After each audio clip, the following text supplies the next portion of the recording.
você paga um determinado pacote de internet e quase nunca vem completo, então é muita coisa.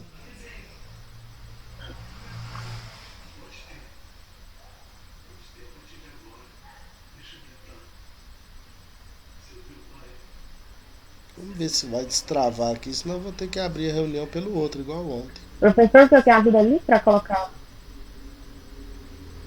Como?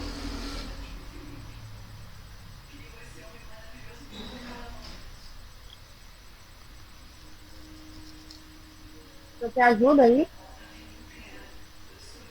Deixa minha É tela porque o William ainda não destravar. entrou, né? É, deixa minha tela destravar aqui, eu tô esperando aqui. O William, eu sempre. Tá bom. Aí, ó, vamos ver.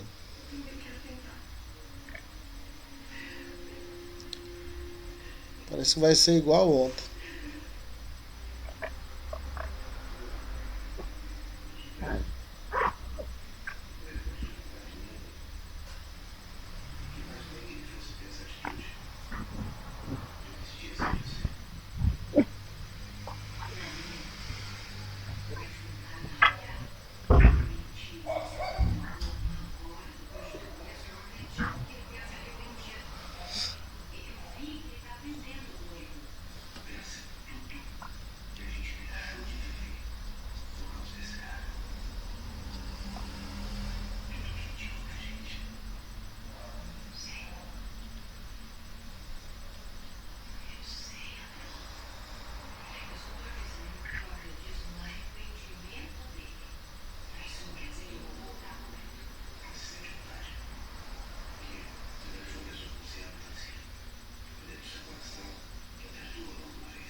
Tá voltando, vamos ver se vai abrir. É, destravou. Você que tava me oferecendo ajuda, Lohane? Quem que era? Sim, eu vou abrir aqui. Tá, se você quiser colocar então os slides aí, que aí fica melhor, que aí não fica pesado pra mim. Cadê?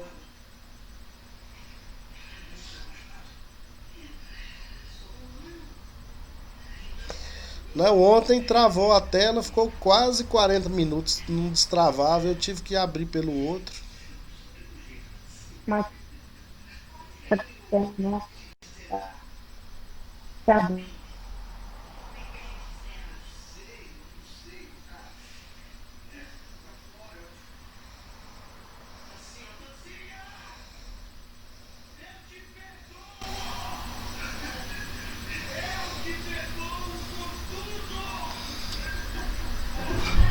Quando você ajeita aí, eu só vou pegar um negócio aqui.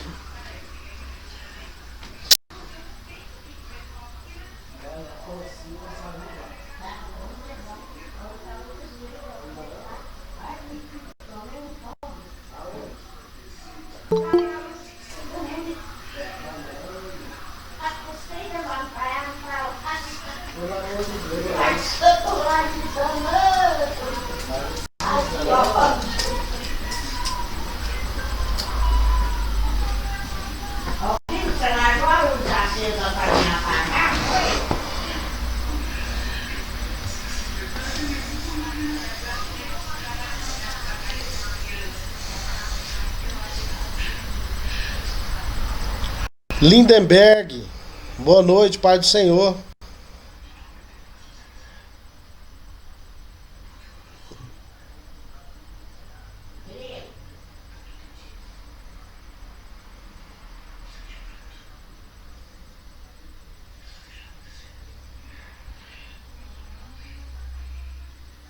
Acho que agora falta só o William.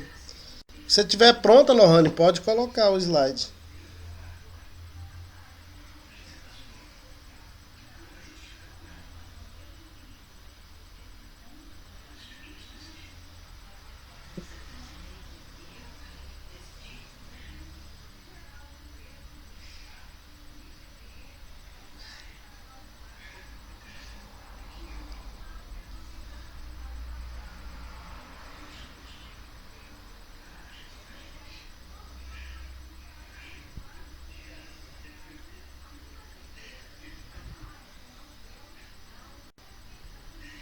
Tô olhando aqui, os meus slides não abrem, professor, na plataforma. Lá na plataforma, Isso, só tá abrindo os exercícios. eu não, O eu não, eu PDF, não, eu não configurei nenhum exercício, mas os slides estão lá. Por pois é, e exemplo, ele não abre. na aula 3 tem o vídeo e o material lá.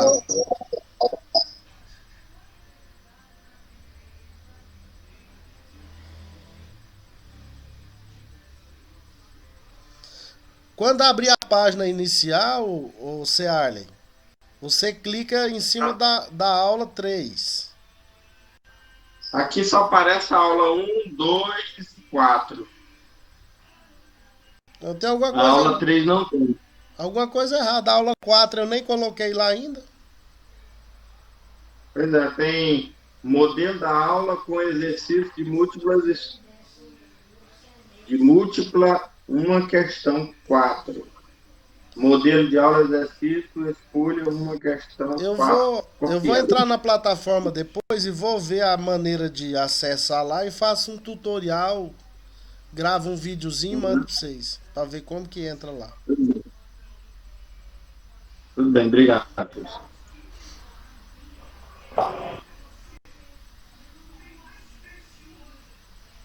Professor, Oi. Eu tenho que colocar uma janela só ou a tela inteira? Como é? Eu nunca. Do jeito que você colocar, a gente vai ver. Você colocar na tela toda é bom que Tá. fica mais fácil pro pessoal ler, né? E você pode dividir em duas telas também. Entendi.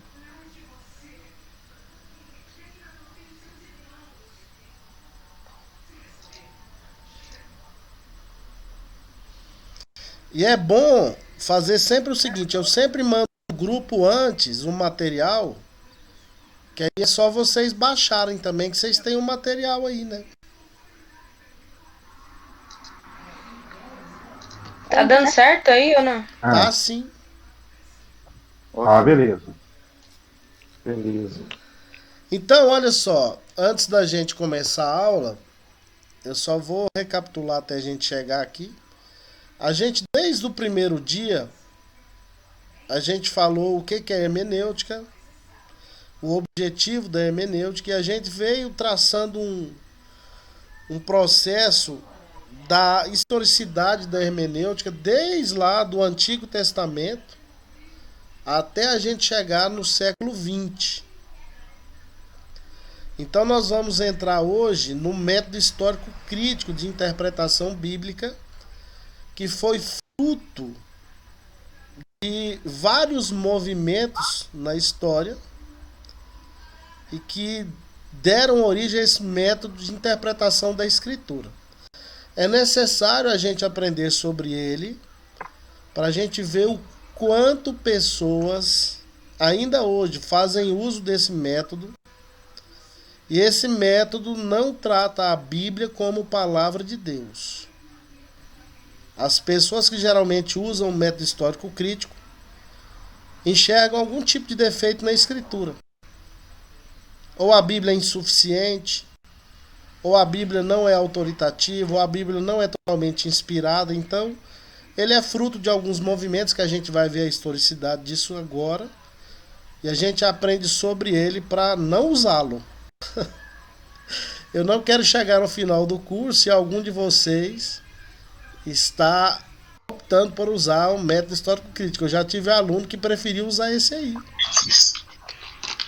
E eu tive que chegar no final da disciplina e repreender o cidadão, porque a gente aprende esse para saber como se defender desse método. Porque o nosso método de interpretação é o que trata a Bíblia como palavra de Deus, inerrante, infalível, autoritativa, suficiente, inspirada por Deus, que é o método histórico gramatical. Então, antes de começarmos a aula, vamos orar, né?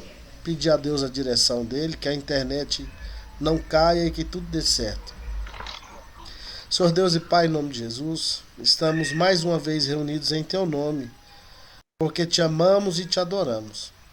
Pedimos a direção do Senhor para esta aula, que o Senhor possa falar aos nossos corações, mesmo sendo a respeito de um assunto tão técnico, que o Senhor possa falar conosco e que nós possamos aprender mais a respeito da Tua palavra nesta noite.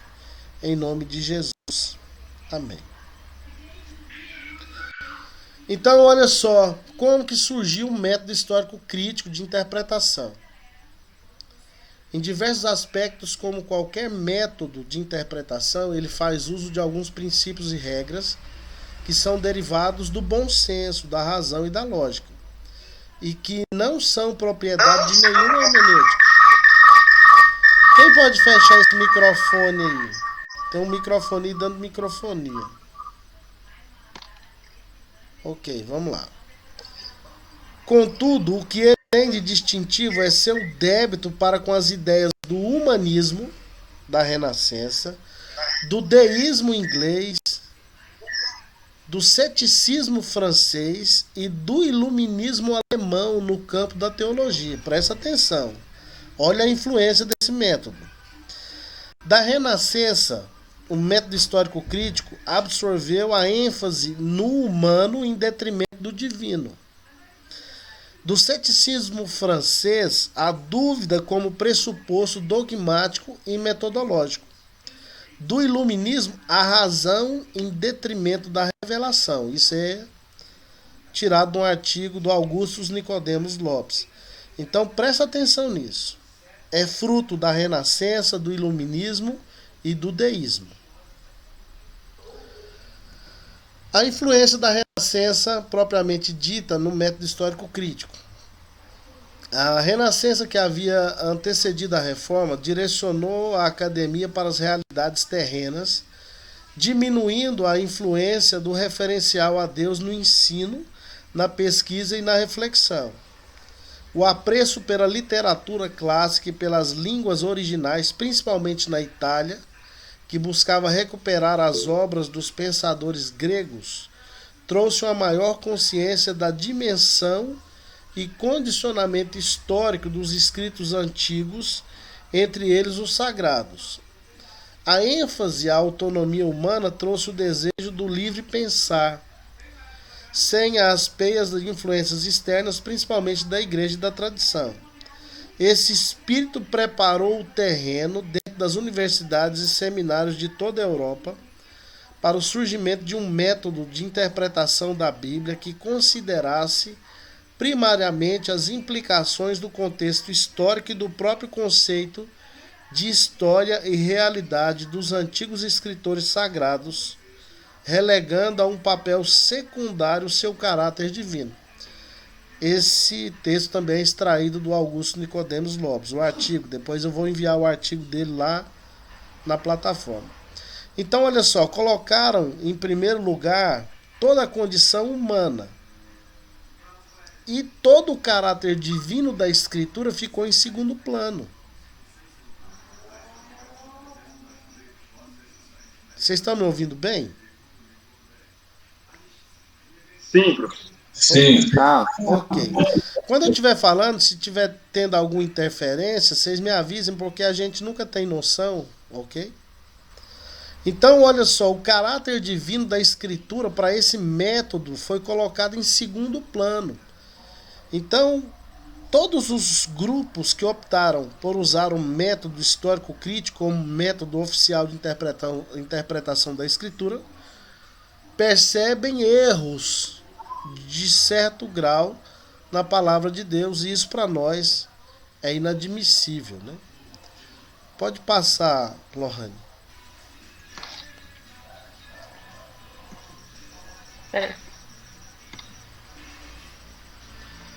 Sem pressa, fica tranquila.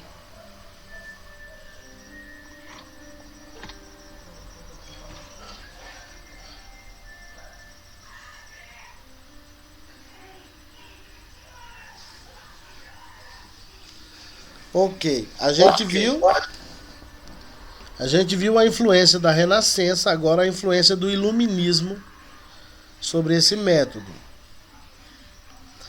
A prioridade que foi dada à razão humana durante aquele período teve impacto direto sobre a questão da autoridade religiosa. Essa prioridade ditava que a Bíblia deve ser tratada como qualquer outro livro. Uma frase que não precisa ser ofensiva pelo evangélico, desde que também haja o reconhecimento de que a Bíblia é singularmente divina em sua origem e, portanto, deve ser tratada de modo diferente de qualquer outro livro. No que diz respeito à idade da razão, entretanto, tal qualificação era inaceitável, pois é óbvio que seria destrutiva para o princípio da autonomia humana.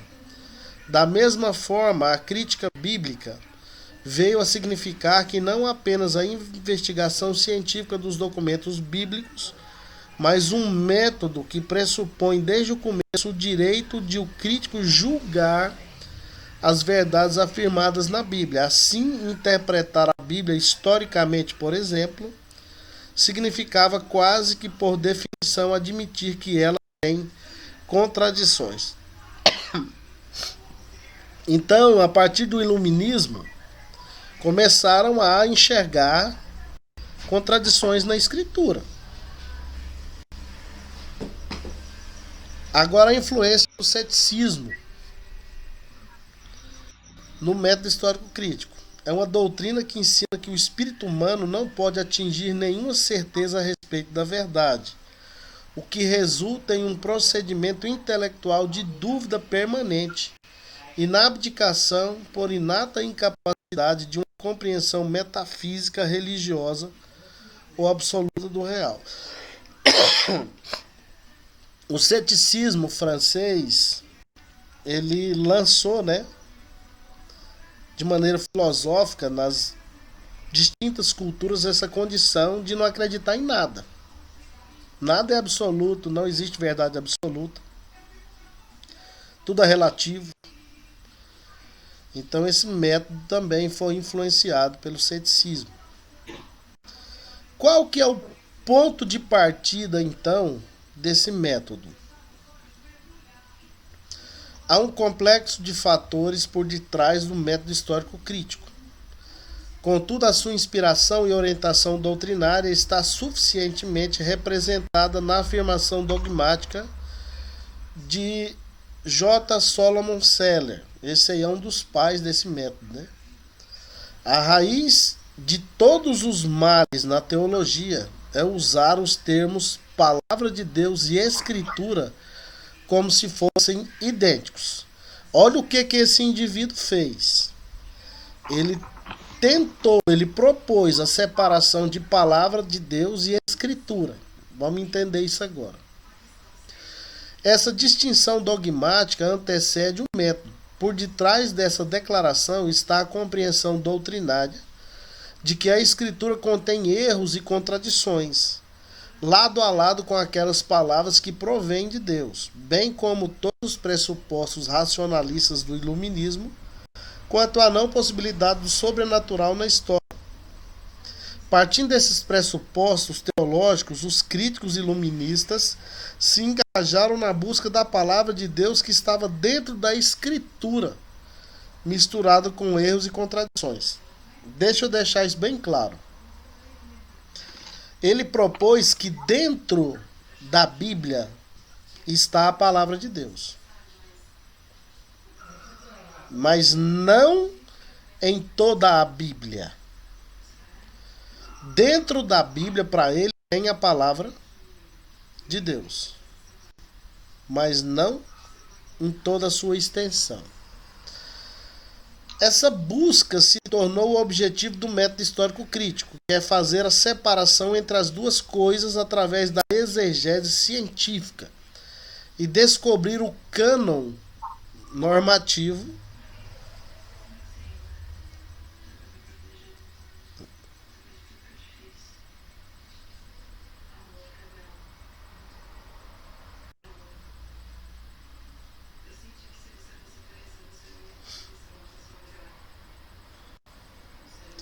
Pode ficar tranquila, Lohane, sem pressa.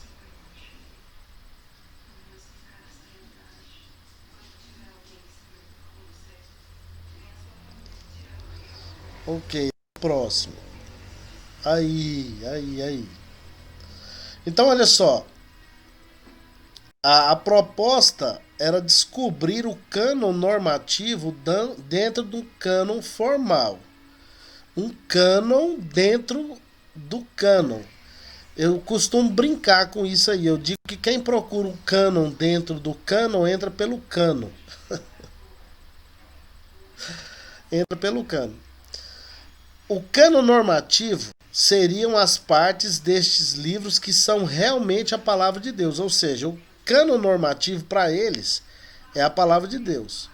E o cânon formal é o resto dos livros que nós temos que estão dentro da Bíblia.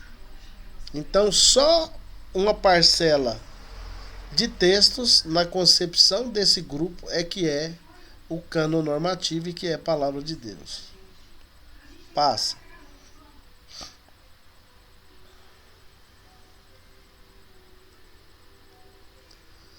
Olha só o pano para manga que deu essa ideia de procurar um cânon normativo dentro do cânon formal. Olha só o problema.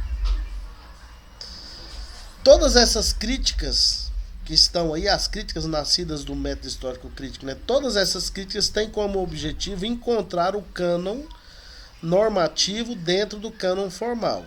Primeira, a crítica das fontes. O que é essa crítica das fontes? Ela dedicou-se ao estudo dos diferentes componentes do texto bíblico. A crítica das fontes postula que as fontes literárias passaram por um considerável processo de edição.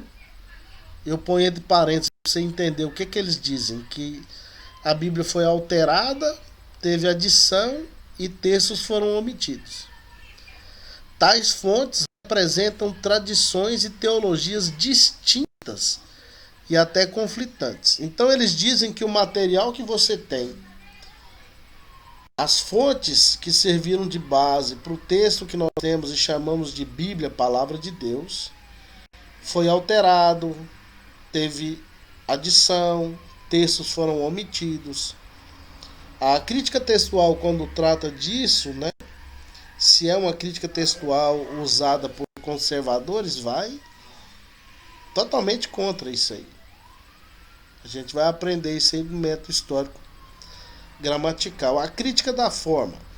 O que é a crítica da forma?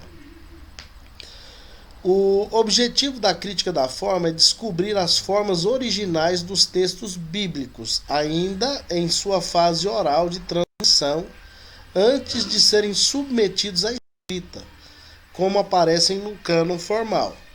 E ainda identificar as alterações feitas nesta fase pelas comunidades que receberam essas tradições e que posteriormente os editaram e publicaram. Então essa crítica da forma trabalha mais ou menos a mesma perspectiva e acredita que o texto do Novo Testamento, por exemplo, é uma obra dos primeiros cristãos que escreveram, editaram, publicaram material conforme a tradição que receberam.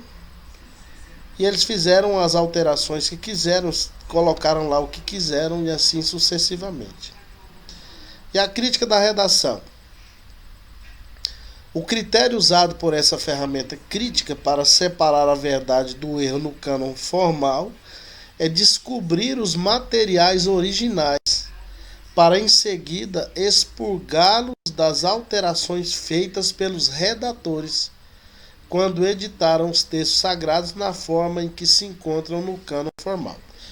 Então, todas as três críticas, aí, a crítica das fontes, a crítica da forma e a crítica da redação, trabalham a probabilidade de os textos terem sido alterados e editados conforme o bel prazer de todos aqueles que fizeram o trabalho de redação dos textos. Pode tirar aí, Lohana, vamos trazer para a discussão. Pode tirar os slides.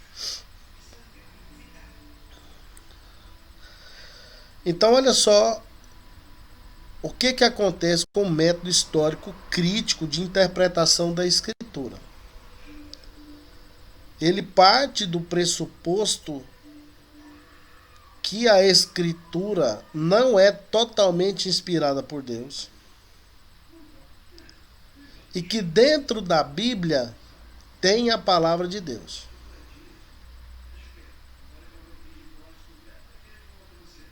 O que vocês acham dessa afirmação? Que dentro da Bíblia tem a palavra de Deus, ou dentro do cânon formal tem um cânon normativo, que eles dizem que esse cânon normativo é que é a palavra de Deus. Pode falar quem quiser. Eu escuto muito o que Jesus falou, sabe? Jesus falou, examinar a Escritura porque nela contém a vida eterna. Então, eu para mim, até na capa da Bíblia tem unção.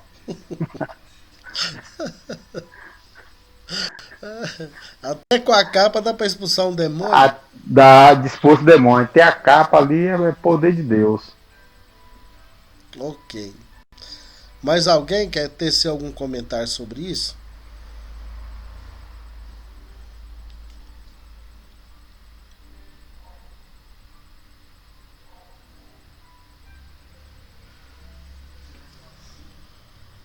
Senão a gente vai mudar de assunto. Tá todo mundo tranquilo em relação a isso aí, né? Todo mundo que está aí na sala de aula virtual acredita que a Bíblia é a palavra de Deus, né? Sim, professor. Sim. Vocês Não temos dúvida, não. não tem nenhuma dúvida em relação a isso, né? Não. A Bíblia fechada é um livro, mas ela é aberta à boca de Deus. Palavra de Deus. Fechado também é palavra de Deus, porque vai estar lá dentro o que Deus inspirou os homens a escreverem, né? É lógico que ela tem que ser colocada em prática. Eu penso assim, ela fechada é a boca de Deus fechada, aberta é a boca de Deus aberta. É Deus falando, né? É Deus falando, né? Você viu a pregação hoje, pastor? Hoje? Qual pregação? Pregação do pastor Jeová hoje? Não, hoje eu não tive tempo, cara. Eu trabalhei o dia todo. Hoje Pai, eu não... Ali ele pregou Deus tem mistura, não tem mistura, Deus purinho, viu? Mensagem tremenda, rapaz. Não tem como você não chorar, não. Você chora. A pessoa não sentir a presença de Deus, professor, tá desviado, não tem condição. Você chora vendo a mensagem daquela, você sente a presença de Deus, não tem como você não chorar, não. É coisa assim tremenda. Assim, eu chorei, viu? Ouvindo a mensagem do pastor pregando, a mensagem assim, é a palavra de Deus pura mesmo, uma palavra assim genuína. Sabe, Genivaldo, é interessante isso aí, né? Porque quantas vezes você ouviu alguém falar que uma pessoa estuda teologia e ela se afasta de Deus, que teologia é do capeta, que teologia vai te desviar, e você vai e escuta um cara igual o pastor Jeová, né? Que tem pós-doutorado e não consegue se conter diante da revelação de Deus através da pregação, né? Realmente, viu? Realmente eu escutei demais isso, mas a gente vê que é o contrário, porque você é tipo assim, a teologia eu pude ver que aproxima mais você de Deus, você conhece mais Deus, você fica com mais sede de conhecer. Então é isso que eu tô tendo mais curiosidade de ler mais a Bíblia, de investigar, ler mais livros. Então eu fico pensando assim, eu como teólogo eu preciso aprender, então isso dá uma responsabilidade, né, pra gente buscar. Então a gente acaba tipo assim, se aproximando mais de Deus. Eu estou achando muito fantástico esse estudo da gente, está aprendendo muito e está mudando muito a minha vida. É verdade. Então, olha só, o método histórico crítico, ele parte de outros pressupostos. Eles questionam a escritura de todas as formas. E o doído de tudo isso, o que dói na gente, é saber que tem muitas pessoas que hoje fazem parte das igrejas cristãs e encaram a Bíblia conforme a visão do método histórico crítico.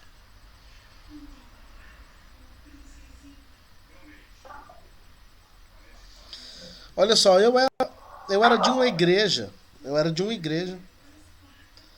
Quando eu fiz o seminário, e a igreja que eu pertencia ela tem a própria instituição de ensino, a faculdade reconhecida pelo MEC e tudo.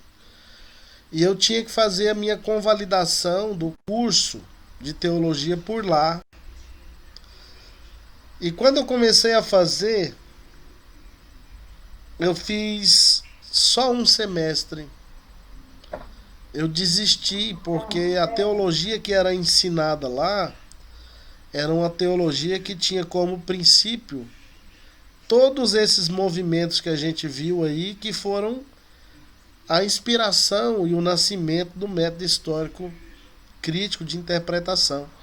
Lá nesse seminário ou faculdade que eu fiz de 6 meses só, no início da convalidação do meu curso, eu aprendi que Moisés não era o autor do Pentateuco. Eu aprendi que o Pentateuco foi a autoria de várias pessoas, a chamada teoria documental, e muitas coisas da teologia liberal. Então eu desisti de continuar no curso, inclusive na igreja, por causa dessa maneira de olhar para a Escritura. Porque para mim, eu sou, como disse o Genivaldo, a Escritura para mim de capa a capa é a palavra de Deus. Eu usando ela ou não, ela fechada ou aberta, ela é a palavra de Deus. Se eu colocar em prática, melhor, né? Claro. Mas mesmo fechada, eu vou ser julgado pelos textos da Escritura, porque eles são a verdade, é a palavra de Deus. É lógico que a gente, na hermenêutica, vai aprender a interpretar a Escritura. Você não vai interpretar, por exemplo, o livro de Jó, quando os amigos que são mais inimigos de Jó estão falando, como aquilo ali sendo o próprio Deus falando, né? A gente tem que saber que dentro da Escritura está a palavra de Deus, mas algumas perguntas a gente vai aprender a fazer para o texto. Quem está falando? É Deus que está falando? É o homem que está falando? É o demônio que está falando? Porque na Escritura, Deus fala, anjos falam, o homem fala, o diabo fala, os demônios falam e até uma mula fala. E uma cobra também. Professor Gleuber, Fala. eu tenho observado, principalmente, tem algumas linhas do judaísmo que tentam contestar principalmente a divindade de Cristo, né? E o Novo Testamento. E ao que parece, eles usam esse método histórico crítico, né? Na verdade, na concepção do judaísmo, eles rejeitam Jesus porque não o reconhecem como o Messias. Então, automaticamente, para eles, o Novo Testamento é rejeitado. Então, não que eles façam uso do método histórico crítico. O método histórico crítico, geralmente, ele é usado pelos teólogos liberais, os neo-ortodoxos, alguns teólogos católicos. Então, a teologia liberal, na verdade, ela faz uso com propriedade desse método. Nós temos muitos livros, Oceali, que são traduzidos para o português, que são fruto desse método histórico crítico de interpretação. Por exemplo, nós temos materiais em português hoje, temos traduções de vários teólogos que usaram esse método interpretativo. Paul Tillich, Rudolf Bultmann e vários outros. Aquela questão que a gente falou do Bultmann, né? De interpretar os mitos. Os milagres na Bíblia não são reais. São mitos. É o testemunho da igreja primitiva a respeito de Jesus. Então, olha só a interpretação, quando Pedro foi advertido por Jesus para lançar a rede à direita do barco, não foi porque Jesus providenciou um cardume de peixe, mas foi porque Jesus viu os peixes se aproximando. Aí Jesus então falou: Pedro, corre, lança a rede à direita do barco, né?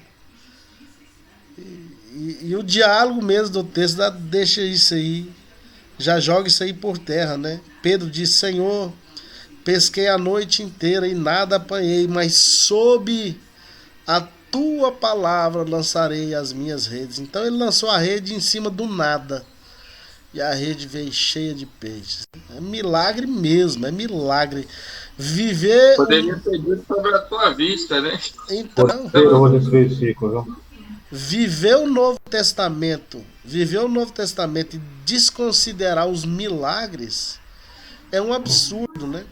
No Evangelho de João, João escreve o Evangelho e no final ele conclui dizendo que ele escreveu apenas os milagres ali que foram selecionados, porque se ele fosse colocar tudo que Jesus fez, não teriam livros no mundo que seriam suficientes, né, para abarcar todo o conteúdo, mas ele deixou ali registrado aqueles para que nós crêssemos que Jesus era o Filho de Deus. É milagre demais. E o Evangelho de João só trata de 7 milagres, né?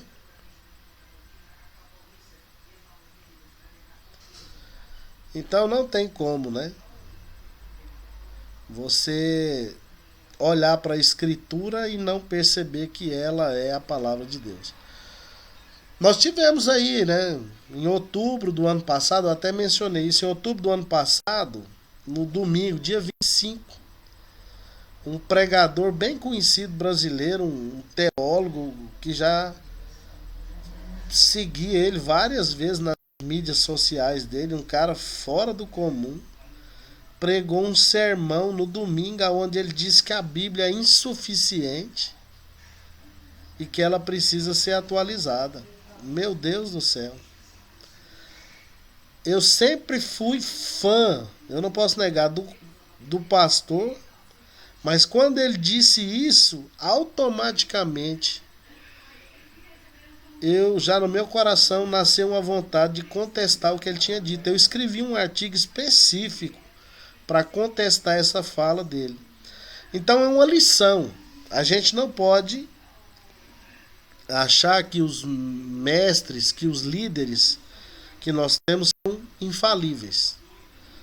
Todos nós humanos somos falíveis, né? Então, se em algum momento da caminhada cristã alguém vai contra a verdade de Deus, contra a verdade da palavra, ele tem que ser repreendido. Só a Escritura é verdadeiramente a palavra de Deus. Homens santos usados por Deus hoje podem trazer a mensagem de Deus, mas eles são falíveis.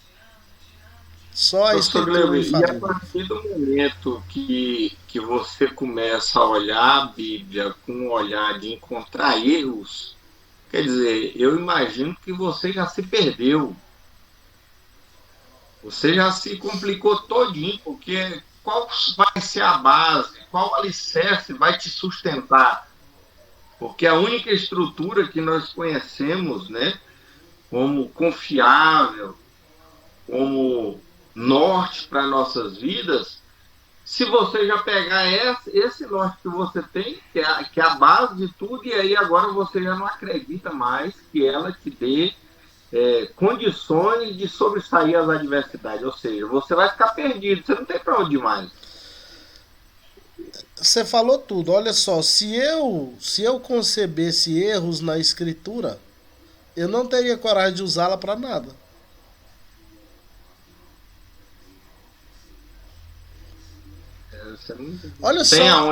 Olha só que contradição, Ceará. Admitir que lá dentro da Bíblia tem a palavra de Deus, mas admitir também que está cheia de erro. Você já viu uma contradição maior do que essa? Não tem. E outra, a gente que é crente, cristão, a gente tem experiência com os textos da Bíblia. Quantas vezes Deus já criou circunstâncias e situações através de textos da Escritura nas nossas vidas que marcaram a nossa história. Verdade.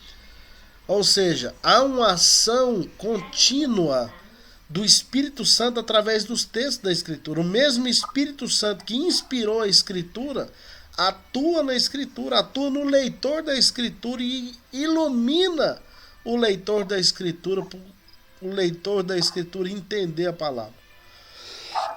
O conjunto da veracidade dela, né, professor? Então a atuação dinâmica do Espírito Santo na Bíblia, ela é constante. A inspiração acabou. Não existe mais inspiração. Não vai ter livro novo da Bíblia, né?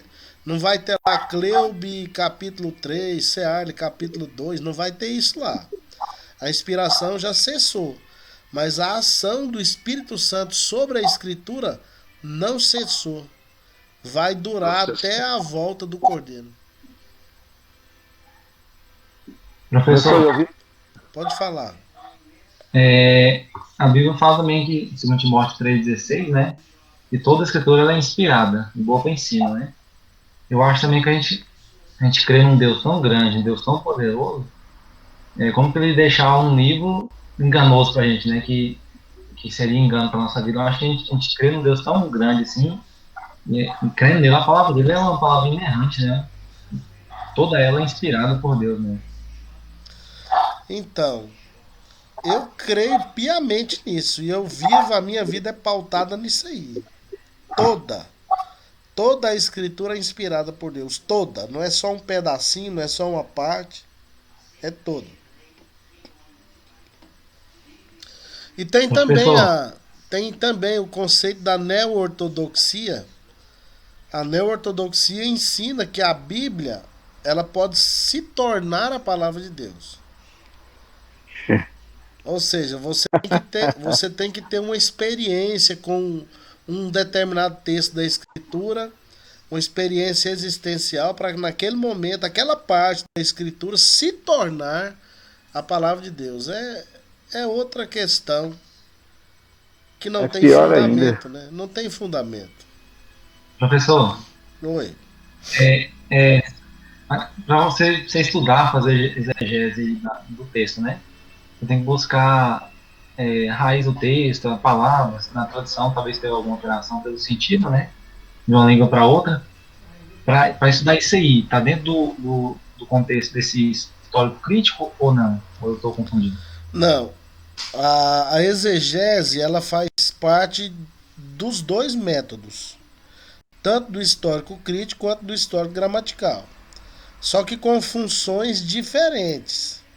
Eles usam a exegese principalmente para procurar esses erros que eles dizem que existem na Escritura. E nós vamos fazer uso da exegese justamente para o contrário, para a gente perceber qual era a intenção do autor ao escrever o texto para a sua época. Porque um problema, Eliezer, é que muita gente lê também a Bíblia dando aos textos o seu próprio significado. Que é o que a gente chama de exegese, né? Exegese. É você colocar a sua própria conclusão e opinião sobre o texto. Mas a nossa interpretação tem que ser a partir da exegese, ou seja, a Bíblia é que tem que falar. Você tem que moldar a sua vida pelo testemunho da Escritura. A Bíblia tem que comunicar a mensagem dela, porque a mensagem dela é que é a palavra de Deus, não a minha mensagem, não a sua mensagem. Então, a exegese é o ponto de vista do intérprete, e a exegese é o ponto de vista do autor dos textos.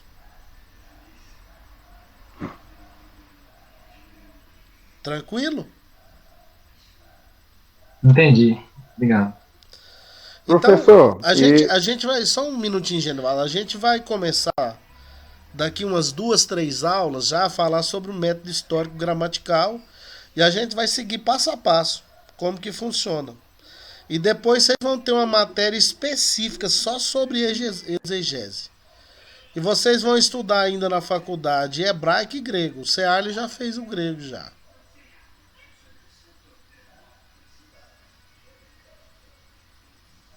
Então vocês vão caminhar por todos esses processos. Pode falar, Genivaldo. Não, porque eu vi uma mensagem uma vez sobre o tanque de Bethesda, onde tinha 5 alpendre. Uma pregação, mensagem lá no Gideão. A pastora Dailton Costa pregando, falando que ali nunca houve milagre. E a palavra de Deus fala que lá houve milagre. E eu fiquei assim pensando, rapaz, será que eles não vão retratar isso? Não, acho que tem uns 3 anos, tem uns 4 anos isso, nunca. Não ficou por isso. E todo mundo, acho que não percebeu. E ele falou claramente que não houve o milagre naquelas águas. Nunca tinha uma história, nunca houve, aquilo ali era mentira. E eu pensei que ia ter uma retratação, não teve. Tem uns 5 anos. Esse jogo. Complicado esse negócio, né?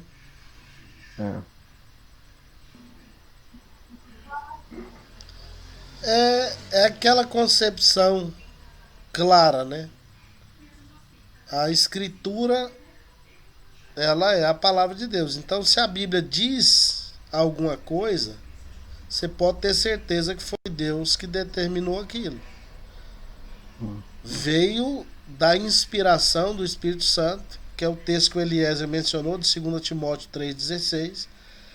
E na superintendência do Espírito Santo só foi colocado na Bíblia o que ele permitiu. Ele não usou o ser humano como um robô, como uma espécie de fantoche, marionete, não.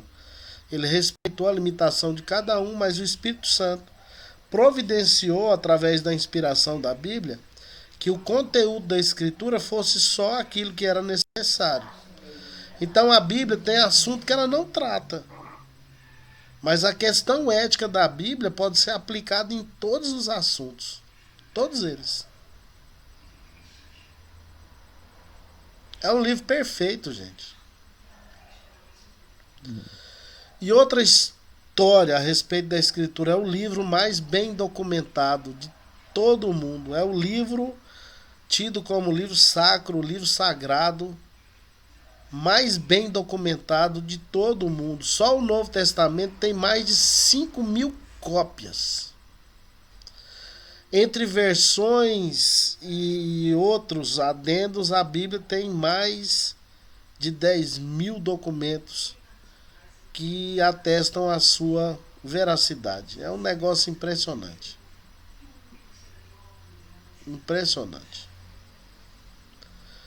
Então, o método histórico crítico, a gente estuda ele para a gente aprender,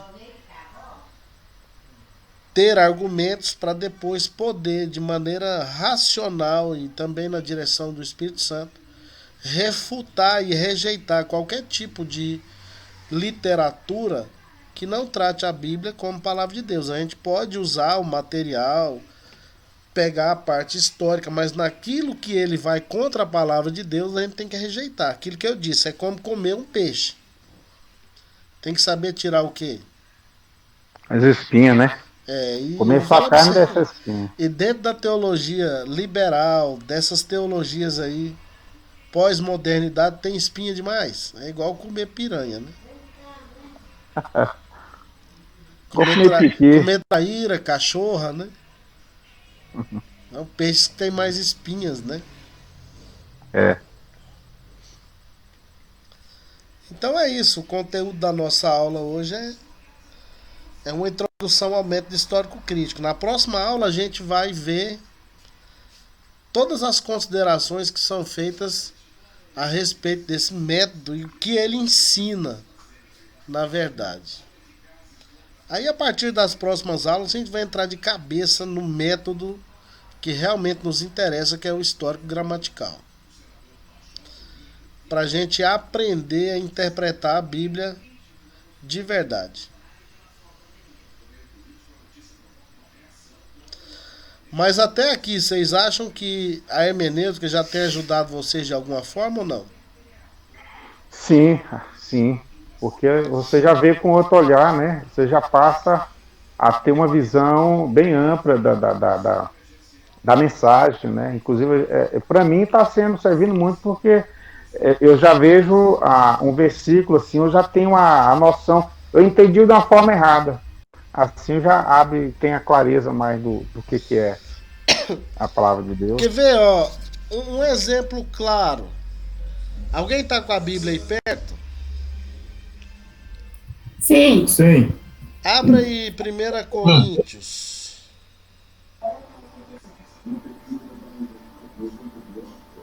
Deixa eu pegar. Professor, deixa eu só perguntar. Essas aulas do senhor tá ficando gravadas na plataforma? Tá. Olha só. Como a plataforma, ela tá É porque disponibilizando. tem hora que tá travando muito por causa da internet aí. Tá disponibilizando lá o espaço. Eu tinha colocado lá a aula 2 Mas para eu colocar a aula 3, eu tive que deletar a aula 2. A aula 3 está lá na plataforma. Então, na semana que vem, até segunda, eu ponho a aula 4. Essa aqui é a aula 5. Eu vou fazendo assim. Eu deixo uma semana a aula e troco ela pela outra. Então, quem quiser rever a aula, tá lá. Mas todas essas aulas estão no meu YouTube. Depois eu vou dar o endereço do meu YouTube. Você pode entrar no meu YouTube, você vai ver todas as aulas lá. Ah, não, então é melhor. Legal. Tá certo? Não, tá bom. Obrigada, tá? De nada. Show de bola. Na verdade, quando você entra na plataforma, ela já dá acesso ao YouTube, né, professor? Já tem. Você acessa lá o linkzinho, manda você lá direto no YouTube, né? Isso. 1 Coríntios, capítulo 2. Quem vai ler? Deixa eu pegar a minha. Posso ler? O Oi, versículo. deixa eu pegar a minha aqui também, peraí. Tá. É um texto que muita gente usa e eu vou mostrar para vocês que a nossa falta de observação traz muito problema já na nossa interpretação. Nós fizemos aqui uma aula experimental onde a gente achou quantos apóstolos? 19. Aumentou 19 demais, né? 19, né? Ó, esse texto, ele é muito usado pelos crentes quando eles querem falar que lá no céu nós vamos ver coisas que jamais vimos e tal, né? 1 Coríntios capítulo 2, versos 8 e 9. Posso ler? Pode? Sabedoria essa que nenhum dos poderosos deste século conheceu, porque, se a tivessem conhecido, jamais teriam crucificado o Senhor da glória. Mas, como está escrito, nem olhos viram, nem ouvidos ouviram, nem jamais penetrou em coração humano o que Deus tem preparado para aqueles que o amam. Você já ouviu isso aí? As pessoas usarem esse texto dizendo que lá no porvir nós ouviremos, aprenderemos coisas que nós nunca vimos, porque nem olhos viram, nem ouvidos ouviram, nem jamais penetrou no coração humano que Deus tem preparado. Mas você sabe por que você afirma isso? Porque não se lê o texto inteiro, não se considera o contexto. Lê o verso 10 aí, Olga. Mas Deus não o revelou pelo Espírito, porque o Espírito a todas as coisas perscruta, até mesmo as profundezas de Deus. O versículo 10 está falando que o Espírito Santo já nos revelou essas coisas. É lógico que não revelou tudo, mas já revelou coisas que olhos nem ouvidos tinham ouvido. Vocês já sabem que Jesus é um mistério revelado. Vocês já sabem que Jesus é o Cristo, o Verbo encarnado, aquele que se fez homem, morreu, sofreu no seu lugar, mas ressurgiu dos mortos, está sentado à destra de Deus nas alturas. Você já sabe de tudo isso pela revelação do Espírito. Está aí no verso 10 de maneira bem clara. Tá claro que ele já revelou, mas aí o povo não lê o texto inteiro, prega a Bíblia errada. E eu preciso fazer, preciso fazer um comentário então, preciso fazer um comentário para vocês aqui. Lê de novo, Olga, o 9, por favor. Mas, como está escrito, nem olhos viram, nem ouvidos ouviram, nem jamais penetrou em coração humano o que Deus tem preparado para aqueles que o amam. Gente, olha só o quanto o estudo é importante, o quanto a teologia é importante para a gente melhorar a nossa vida com Deus, para a gente melhorar o nosso conhecimento da palavra de Deus, para a gente melhorar o nosso relacionamento com o próprio Deus. Se você for pegar comentários de várias pessoas a respeito desse texto, quem usa Bíblia de comentário, eles vão dizer que é um resumo do texto de Isaías, é uma metáfora tirada de um texto de Isaías. Porque o texto diz, porque como está escrito, ou seja, é uma citação. Se é uma citação, é porque está escrito em outro lugar. Vários comentaristas dizem que é uma mistura de alguns textos do Antigo Testamento, de Isaías e outros textos. Mas vocês sabem onde está escrito isso aí? Que nem olhos viram, nem ouvidos ouviram e nem jamais penetrou em coração humano que Deus tem preparado para aqueles que o amam? Num livro apócrifo de Enoque. O mesmo livro apócrifo que Judas, o meio-irmão de Jesus, tirou uma citação a partir do verso 14, que o livro de Judas só tem um capítulo. Lá em Judas 14, está escrito assim, como também profetizou Enoque, o sétimo depois de Adão. Eis que vejo o Senhor vindo entre as suas santas miríades. O mesmo Enoque que é citado por Judas foi citado por Paulo. Quem disse, nem olhos viram, nem ouvidos ouviram, nem jamais penetrou em coração humano, foi Enoque. Que coisa impressionante. Tremendo. É impressionante. É aquilo, é igual o Gelivaldo fala, é escutar o pastor Jeová pregar e chorar. Quando eu fico preso na escritura sagrada, eu me derreto. A escritura é a palavra, é Deus falando com a gente, é a coisa mais linda que Deus deixou para nós na face da terra depois do próprio Cristo, que é a palavra dele. É verdade.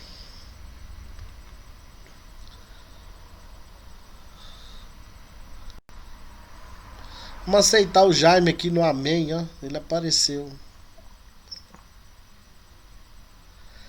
Então, meus queridos, a Bíblia, ela é o livro dos livros, é a palavra de Deus, é o livro mais fascinante. E ela deve ser tratada como tal, ela é um livro divino humano. E isso é que torna a Bíblia impressionante, a parceria que Deus estabeleceu com o homem para redigir o texto sagrado. Se você tiver curiosidade de ler o artigo que eu escrevi lá, eu até postei ele no grupo de vocês sobre o Espírito Santo é a palavra de Deus. Você vai ver, eu falo sobre tudo isso. Eu uso os verbos lá no grego, os substantivos em relação à inspiração da escritura. O que significa que toda a escritura é inspirada. Eu trabalho isso aí tudo lá.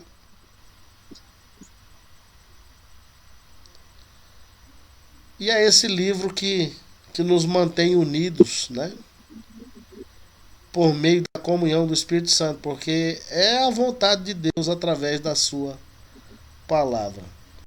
Se os crentes lessem mais a Bíblia e deixassem menos se envolver, né, com política, se envolvessem menos com política, com outras coisas, eu estaria num estado melhor hoje. Com certeza. Eu sempre me lembro, sabe do quê? De Jesus antes dele subir aos céus. Jesus antes de subir aos céus, Atos capítulo 1, lá no versículo 6, os discípulos chegam em Cristo. É agora, né, Jesus? Agora o Senhor vai restaurar o reino a Israel. Ou seja, Jesus tinha morrido, eles tinham ficado lá em desespero. Jesus ressuscitou dos mortos, esteve com eles durante 40 dias. E antes dele ser assunto aos céus, nesse último instante, eles pensaram, nossa, o homem morreu, voltou dos mortos, é agora que ele vai derrubar o Império Romano. E eles perguntam, é agora, não é, Jesus, que o Senhor vai restaurar o reino a Israel? O que Jesus responde? Não vos compete saber tempos ou épocas que o Pai reservou para sua exclusiva ciência, mas vocês vão receber poder ao descer sobre vós o Espírito Santo e ser-me-eis testemunhas, tanto em Jerusalém como em toda a Judéia e Samaria e até os confins da terra. Ou seja, eles estavam preocupados com o reino da terra. Eles estavam preocupados com a restauração de Israel. E Jesus falou para eles a respeito de um reino superior. Nós temos que nos preocupar com a questão política do nosso país, sim. Mas o que deve ocupar o primeiro lugar no nosso coração é o Senhor Jesus Cristo e o reino dele. Porque se a gente colocar o reino do mundo em primeiro lugar, nada mais adianta. Nada mais importa, nada mais tem sentido. É Jesus em primeiro lugar. Todas as outras coisas são resto. Amém? É isso que a gente tem visto, professor Gleuber, porque as igrejas elas têm trabalhado com a visão de autossuficiência, né? Ou seja, é como se a igreja não quisesse depender de Deus. Hoje a igreja tem levantado vereadores, governadores, deputados, com a expectativa de solucionar os problemas da igreja, com a expectativa de solucionar o problema do povo de Deus, quando na verdade só Deus tem a solução. Então, E cada dia a gente percebe que o homem tem procurado sair dessa dependência de Deus, procurar soluções, e a coisa está indo de mal a pior. Célia, olha só, a visão ela ficou uma visão politiqueira, né? Porque tinha que funcionar assim, a igreja, ela tinha que ser uma igreja tão atuante na sociedade, como foi a igreja primitiva, que os governadores deveriam recorrer à igreja para pedir ajuda para salvar o Estado. E o que está acontecendo é o oposto. A igreja busca ajuda do Estado para resolver problemas internos. Tinha que ser o contrário. A Bíblia diz em Atos capítulo 2 que a igreja contava com a simpatia do povo.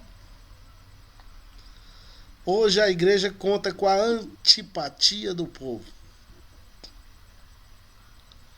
Verdade. Então nós precisamos voltar para o Evangelho.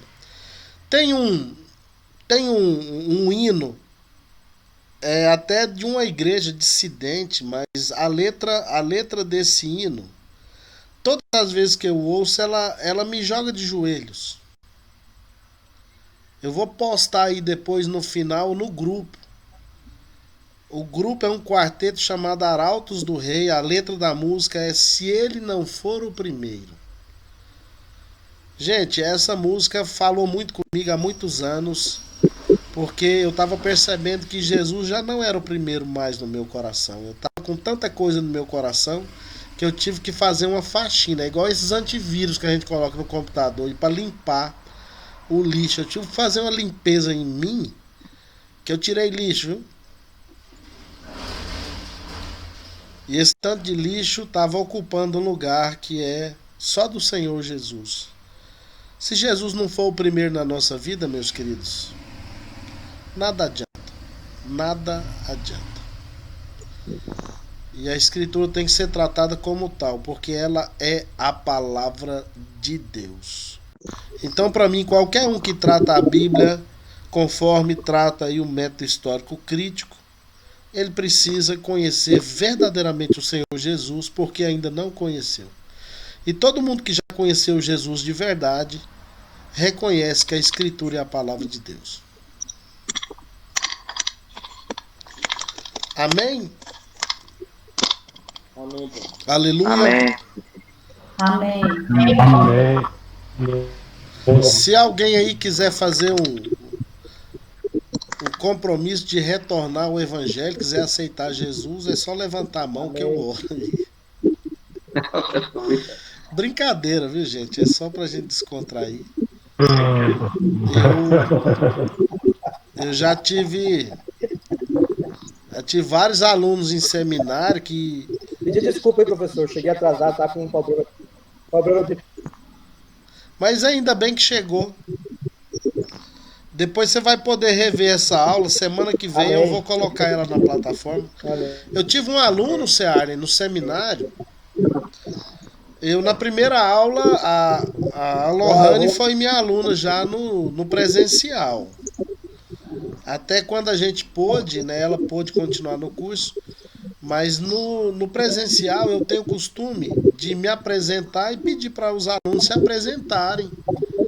Para eu conhecer cada um, saber por que está ali estudando, né? Aí eu fiz essa pergunta no seminário que eu dava aula. Aí o aluno, cara de pau, falou para mim assim: rapaz, eu tô estudando aqui porque eu não faço nada à noite mesmo. Tô com dinheiro sobrando. Você acredita nisso?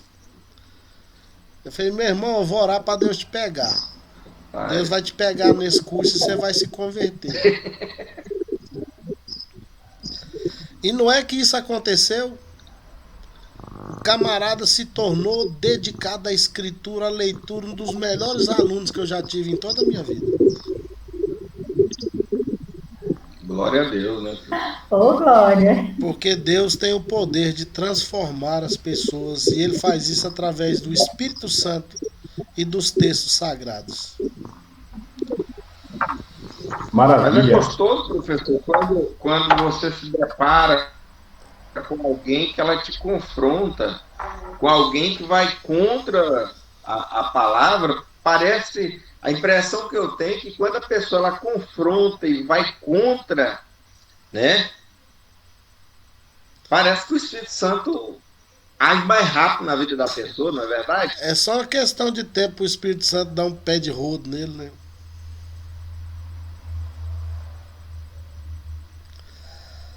Professor, Fala. eu acho mais difícil aquelas pessoas uma pessoa assim, íntegra, então assim, honesta e tudo, mas assim, ele é agnóstico. Aí ele já até leu a Bíblia e tudo. Então, assim, eu sempre fui evangélica, mas assim, não com conhecimento, assim, né, na palavra. Assim, agora eu estou estudando para ter mais esse conhecimento. Então, assim, eu sempre me senti, assim, confrontada por ele, assim, porque eu nunca consegui conversar com ele de uma forma, assim, para convencer mais ou para despertar mais interesse nele, sabe? Então, essas pessoas eu acho mais difícil. Mas fica tranquila que a hora dele vai chegar.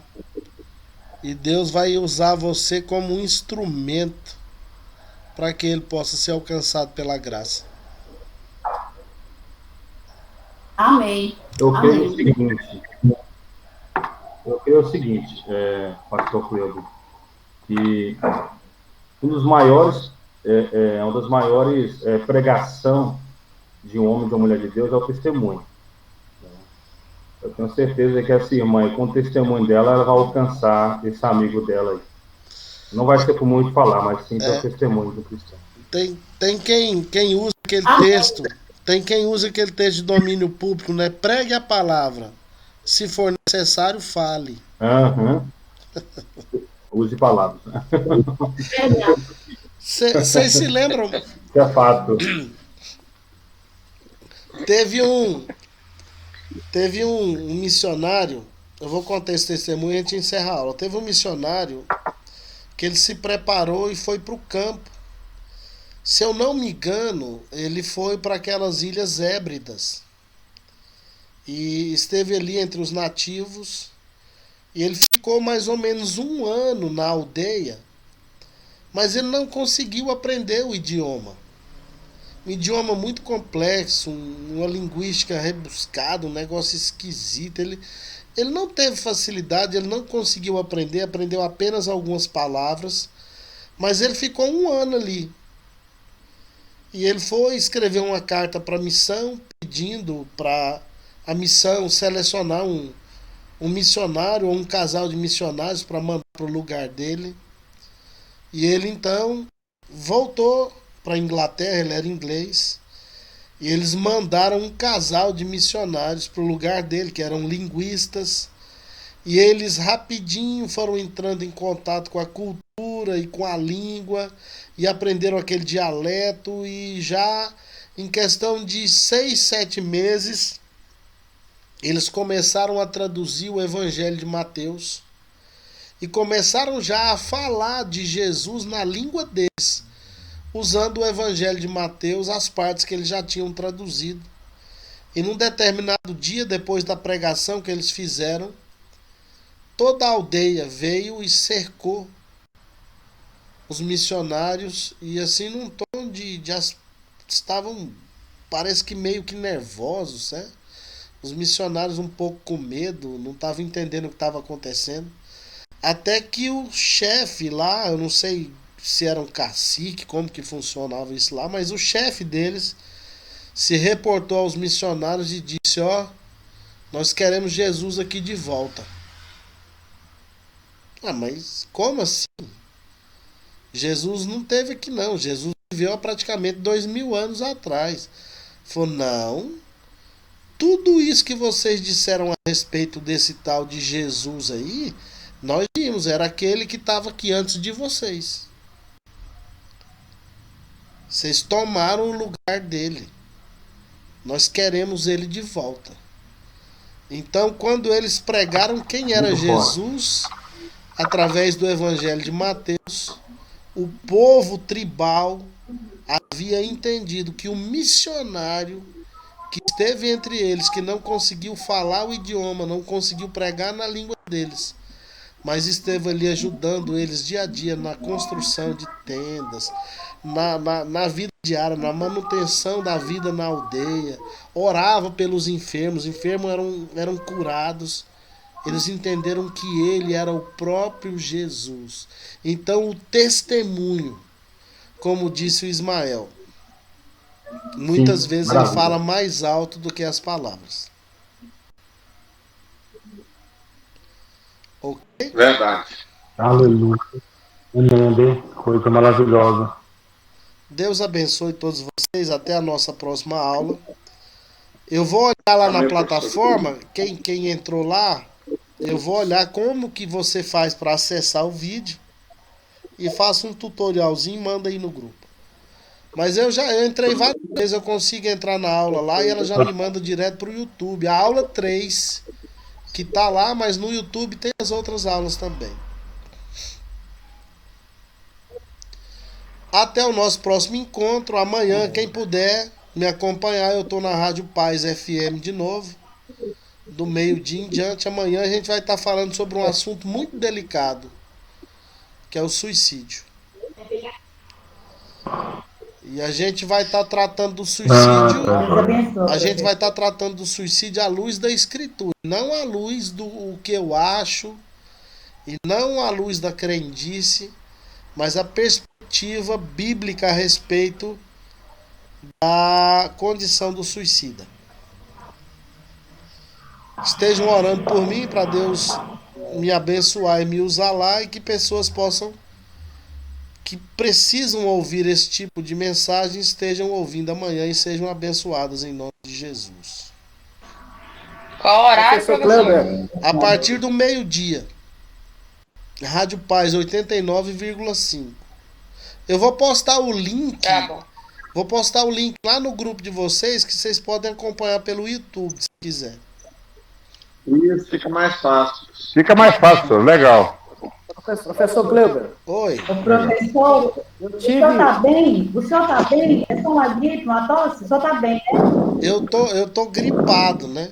A gente fica com medo de ser Covid, mas pelo que eu entendo aqui, Eu não. fiquei preocupada.